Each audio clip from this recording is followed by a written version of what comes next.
जिसने अपने बाप के साथ 2 बार भी मारपीट कर चुके हैं। और कल फिर वो आया था, वो देख में कैमरा दिखाएंगे, यही वो जगह थी। ये व्यक्ति जो है, पिताजी जो है, वो यहीं पर काम कर रहे थे और अचानक से वहां पहुंचा, क्योंकि वो घर में बेटा है या रह रहा था पहले भी। आके बातचीत की और डायरेक्ट कहा कि आप ये घर बेचो और आधा हिस्सा मुझे दो। बाप ने कहा कि मैं ऐसा कैसे कर सकता हूँ, अगर मान लीजिए मैं ये मकान बेच देता हूँ 20 गज का, तो उसके बदले में आएगा क्या। उन्होंने कहा कि ये मकान आप ही का है, जब तक मैं जिंदा हूँ मैं इस मकान को नहीं बेचूंगा। और बात सही थी सर, अगर वो मकान ये बेच देते हैं तो जाएंगे कहाँ? कि अब 10 गज के मकान में मकान बनता है। तो आइए पूरी बातचीत करते हैं। आपका नाम सर? असलम जी। क्या जो कल जो आपके साथ में घटना घटी, आपके बेटे जो आपको दुर्व्यवहार आपके साथ मारपीट, और ये सब विस्तार से ये आया आते कहने लगा अभी भाई तुम जो है ना मुझे मकान बेच के आधा हिस्सा दे, अगर नहीं देते हो तो मैं तुम्हें जान से मार दूंगा। और कहीं उठा ली मेरे ऊपर मारने के लिए। मेरी पोतियाँ चिल्लाने लगी जोर जोर, आगे मेरे दादा को बचाओ, मेरे दादा को बचाओ, नहीं मारना नहीं, दादा को बचाओ। फिर 1-2 आदमी बाहर से आए, उन्होंने आ करके अकरम हट डाला। फिर ये आधा घंटा। आपके लड़के का नाम क्या है सर? अकरम। सर आपने से ये सवाल नहीं पूछा कि 20 गज का मकान है, मान लो बेच के मैं आपको दे भी दूं तो मैं कहाँ जाऊंगा? सोचा नहीं मेरा बाप कहाँ नहीं? बोले मुझे इससे कोई मतलब नहीं, मैं मकान का हिस्सा दूंगा, मतलब पूरा, मुझे कोई मतलब नहीं। तुम कहीं जाओ या लड़की कहीं जाए या लड़का कहीं जाए। अच्छा सर, ये मकान जो आपका खरीदा हुआ है? हाँ, मेरा खरीदा हुआ है। तो ये तो आपका स्वामी है, आपका हस्बैंड था, आप किसको मकान देंगे नहीं देंगे, हिस्सा देंगे नहीं, ये कैसे? मैंने जिस टाइम ये जगह ली थी उस टाइम मेरी 2,500 रुपए की नौकरी थी, और ये सारे छोटे छोटे थे। ये 35 साल पुरानी बात है, जाने 25 साल पुरानी इसी तरीके से, और यहाँ सब झुकियाँ पड़ी हुई थी। तो मैंने ये 22,000 की जगह ली थी उस टाइम, बड़ी मजबूरी। फिर मैंने इसको बनवाया था, उस टाइम 40,000 रुपए लगाए थे मैंने। उस टाइम ये सब लोग 6-6, 7-7 साल के थे, तो ये क्या कमा के लगाते इससे। अच्छा, आपका जो बेटा है कभी आपको कमा के खिलाया, जैसे कि बेटे का फर्ज है कि बाप की सेवा करे? आज तक इसने शादी से पहले तो साथ रहता था, तो जो ये दे देता था उसमें मैं भी कमाता था, 2-3 हजार ये भी लाता, जो 1,000-1,200 रुपए लाता था उसमें गुजर होती रहती थी। फिर उसके बाद में मैं किसी अच्छी कंपनी में लग गया, तो मुझे मैडम देने लगी 10,000 के करीब, तो उससे मैंने इस मकान का कर्जा उतारा। अब भी हम है अशोक विहार में। अच्छा, जो आपके साथ मारपीट की, जैसे कि ये तो बहुत हम हैवानियत है कि एक बेटा जो बाप का आशिक, उसको नमन करना चाहिए, इसके बाद में मारपीट की, तो सर कोई आपको चोट वोट लगी, जैसे किसी का इस्तेमाल किया उन्हें हथियार का कुछ, जैसे कैंची पड़ी है, बहुत सारी चीजें हैं। कैंची उठा के मारने चला था, तो मेरी पोती आ गई थी, तो इसके आगे गिर गई कैंची। और आपकी हत्या भी कर सकता था? हत्या कर सकता था मेरी। अगर उसके बाद में मुझे बाहर पटका है रोड के ऊपर, मेरी अभी चारों पसलियों में बहुत दर्द है। अच्छा, आपने मेडिकल कराया कल? नहीं, मैं मेडिकल नहीं करवाया। नहीं सर, आपको करवाना चाहिए था। तो ऐसे जो बेटा है, जो नालायक बेटे ने क्या मतलब क्या चाहती है? मैं ये चाहता है सिर्फ कि ये मुझे मकान का हिस्सा दे दे, मतलब और पूरा दे दे आधा, और मैं कहीं भी जाऊं। अब मैं इसको बेचूंगा तो इसमें बचेगा क्या? सही बात है। और लेकिन वो हिस्सा जो मांग रहा है तो आपकी निजी प्रॉपर्टी, उसमें ये तो आपकी मर्जी है ना सर, कानूनी रूप से ये आपकी मर्जी है कि आपको उसका देना है, नहीं देना, किसी को भी दे सकते हैं आप। चाहे तो अपने दामाद को दे सकते हैं, अपने किसी रिश्तेदार को दे सकते हैं, चाहे तो किसी दोस्त को दे सकते हैं, ना दे किसी को भी, क्या आपकी मर्जी है। अगर ये मिल के चलता मेरे साथ, तो मैंने यही कहा था दोनों बेटों को आधा दे दूंगा मैं, जब मैं मरूं मेरे बात करना इसका, जब भी कुछ बेचना बाचना।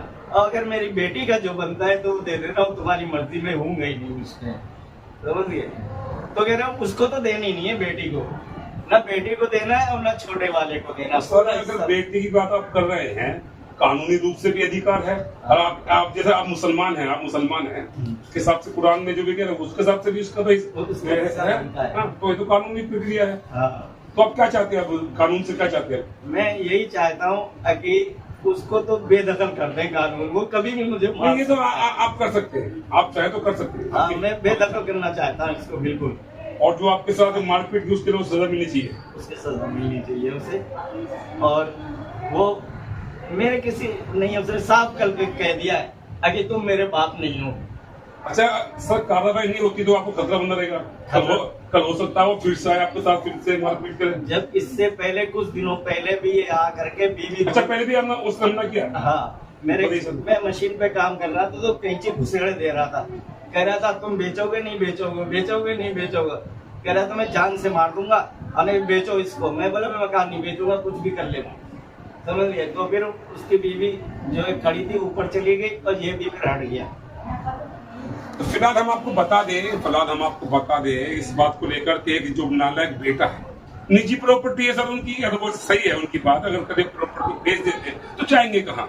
ये मतलब देख रहे लगभग 20 गज का मकान है, उसमें 10 गज चला जाए तो इतने पैसों में मकान मिलेगा नहीं दूसरा। और फिर दूसरी बात, उन्होंने अपनी मेहनत से कमाई हुई प्रॉपर्टी है वो किसको दो, क्यों दे, उनकी मर्जी है। और जब एक व्यक्ति, बता दें आपको, ये जो बच्ची जो आप देख रहे हैं, ये लड़की यहाँ पे काम सीखने आती है अंकल के पास, और ये मौजूद थी और ये इनकी पोती है। बेटे कल क्या हुआ बेटा आपके साथ? आराम से बैठे हुए थे, बातचीत कर रहे थे आराम से, फिर एकदम क्या हुआ, मुझे खींची और फोन रखा होता अंकल यहाँ बैठे। आप सुन रहे थे जैसे वो अंकल से बोल रहे थे कि मेरा अपने भाई बोला हिस्सा दो, मतलब ऐसा बोल रहे थे जी। वो ऐसा कह रहे थे, मगर अंकल ने कहा कि मैं किराएदार नहीं रहने दूंगा, मगर अगर आप किराएदार रखते हैं तो मैं मतलब आधा आप मुझे दे दें, आधा किराया जितना भी आपका होगा उतना आधा आप मुझे दे दें। मगर उन्होंने कहा कि आधा चीज़ दे दो। मैं अंकल कहने लगे कि आपने क्या करा है? अंकल कहने लगे मैंने ये घर बनाया है और इसमें जो भी मुसीबत होती है मैं करवाता हूँ, आप लोग को नहीं कराते।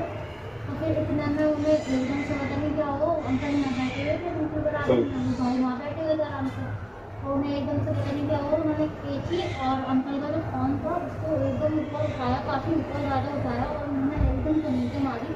अंकल का इतना सा पैर बचाया तो मैं अंकल को पूरा पैर सबका चला गया। अच्छा, फिर मारते हुए थोड़ा बाहर भी ले गए? नहीं, फिर उन्होंने यहाँ से मशीन, फिर एकदम से उठे तो उन्होंने सारी कुर्सी वगैरह जितनी भी थी धक्का की मशीन उल्टी कर दी। उन्होंने अंकल को यहाँ पर धक्का दिया पहले, फिर यहाँ से धक्का देने के बाद टेबल पर फोल्ड कर दिया।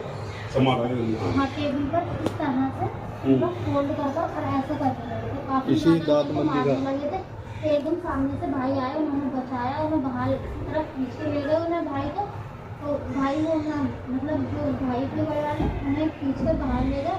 तो फिर वो गुस्से में उन्होंने साइकिल उठा के साइकिल चाहिए, फिर उन्होंने वहाँ जाकर पानी की बाल्टी थी, वहाँ पर उन्होंने बाल्टी फेंकी थी, साइड में पानी हो गया था। फिर अंकल को लेके गए सड़क पर भी उन्होंने गिरा के और हाथ मोड़ के मारा। फिर उन्होंने काफ़ी ज़्यादा गेट भी काफ़ी ज़्यादा लाते और गालियाँ भी बकी थी उन्होंने अंकल को, काफ़ी ज़्यादा मतलब बदतमीजी करी। तो क्या है आपको, आपके जो आपके ताऊ है जी आपको दादा क्यों मारा है? प्रॉपर्टी के लिए, उनको अपना हिस्सा चाहिए था। तो वो तो दादा आपके मना ही नहीं कर रहा है, वो तो कह रहा है कि जब तक मैं जिंदा हूँ ठीक है, मरने का अभी कैसे? तो आपको लगता गलत है, मतलब आपको ताऊ को ऐसा नहीं मानना चाहिए था? बिल्कुल नहीं मारना चाहिए था, वो ये आपसे बड़े हैं काफी ज्यादा, ऐसे थोड़ी मार सकते हैं। फिलहाल ये देख सकते हैं, ये देखिए ये लड़की है यहाँ पे इनकी पारिवारिक लड़की नहीं है, वो बाहर से आती है काम करने के लिए, जो यहाँ पे काम सीख रही है। उसने देख रहा पूरी आप बीती बताई, इस बच्ची ने पूरी आप बीती बताई कि किस तरह से एक बेरहम बेटा अपने बाप को किस तरह से पीट रहा है और मात्र पैसों के लिए, जबकि वो बाप बोल रहा है कि जब तक वो जिंदा है वो मना नहीं कर रहा है उस प्रॉपर्टी का हिस्सा उन्होंने। लेकिन अब क्योंकि उन्होंने ऐसी हरकत की है तो हमें लगता है कि ऐसे बेटे को बेदखल करना चाहिए और उसको सजा जो है, हमारा चैनल चाहे वो तेजिंदर हिंदुस्तान में और जेके सरानू और ऑल पत्रकार एसोसिएशन जो हमारे यमुना विहार की और हमारे साथ पहुंचे, जेके साहब पहुंचे थे, असलम भाई हमारे साथ पहुंचे थे, तो हम पूरी कोशिश करेंगे न्याय ऐसे कहेंगे उसके खिलाफ के व्यक्तिगत उसके खिलाफ है, क्योंकि ऐसी हरकत उसने की है, बाप ने एक बेटे ने बाप ने हरकत की, मारा पीटा। तो दोस्तों हम कहेंगे डीसीपी नॉर्थ ईस्ट से कहेंगे संदीप रामा जी से, और जो खजूरी जो थाना है, हम एसएचओ साहब से सबसे एसीपी साहब से मिलेंगे कि ऐसे बच्चे को जिसे अपने बाप का मान सम्मान की परवाह नहीं और उस तरह से जान से मारने की कोशिश की, ऐसे लोगों को जेल के अंदर होना चाहिए और कानून को अपना काम होना चाहिए। तो मैं करूंगा तिरछी नजर जेके सारा न्यूज और हिंदुस्तानी न्यूज और महफी दिशाओं से मैं आपका दोस्त मोहम्मद अंसारी। जय हिंद।